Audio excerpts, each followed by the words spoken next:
Good afternoon. It is Friday, September 22nd, 2023. Today's passage is one that I've struggled with over time, mostly because I'm never sure that I'm understanding the cultures properly.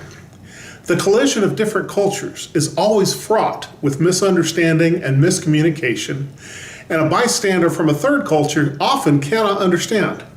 In Mark chapter 7, verses 24 to 30, and I'm reading from the New Living Translation, second edition, Jesus has an encounter with a woman of a different culture who's desperately needing help for her daughter. It says, "Then Jesus left Galilee and went north to the region of Tyre. He didn't want anyone to know which house he was staying in, but he couldn't keep it a secret. Right away, a woman who had heard about him came and fell at his feet. Her little girl was possessed by an evil spirit, and she begged him to cast the demon from her daughter. Since she was a Gentile, born in Syrian Phoenicia, Jesus told her, 'First I should feed the children from my own family, the Jews. It isn't right to take food from the children and throw it to the dogs.' She replied, 'That's true, Lord, but even the dogs under the table are allowed to eat the scraps from the children's plates.' 'Good answer,' he said. 'Now go home, for the demon has left your daughter.' And when she arrived home, she found her little girl lying quietly in bed, and the demon was gone." Here Jesus left the Jewish areas and he went up to Tyre and Sidon. They're cities that still exist. They're now in modern-day Lebanon, and they're different from the Jewish areas. He tried again for secrecy and seclusion to find time away, but the crowds found him again.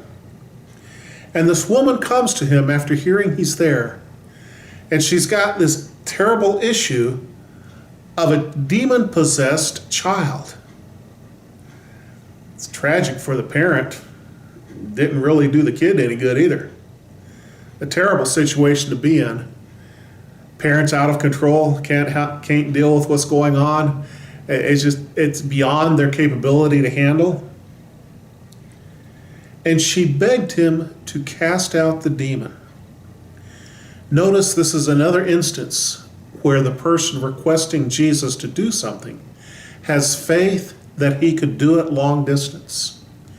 A whole bunch of people brought people to Jesus so he could actually physically touch them. This woman knew that Jesus just had to speak the word and it would be done, that he was not bound by distance. She begged him to cast out the demon. And Jesus challenged her on why she, a Syro-Phoenician woman, wanted help from a Jewish rabbi. Why was she asking Jesus for help? And in the conversation, she basically says, "I will accept your scraps. It's better than anything else." Now there's a prayer request for you. Lord, send me your scraps.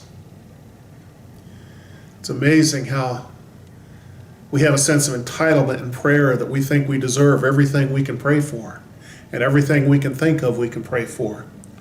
But here's a woman that has a deep faith in Jesus' ability to bring relief to her daughter over a long distance. And she says, "Lord, I'm satisfied with your scraps." So Jesus performed the supernatural long-distance miracle, and he sent her home. A cross-cultural, long-distance miracle. Jesus can do anything. We can pray for anything, and he can do it. But to have the faith that his scraps are good enough, to have the faith that he can do what no one else could do, that's the mark of this woman. And Jesus recognized her faith and rewarded her faith. May you have faith in God this week. May his scraps be good enough for you. God bless you.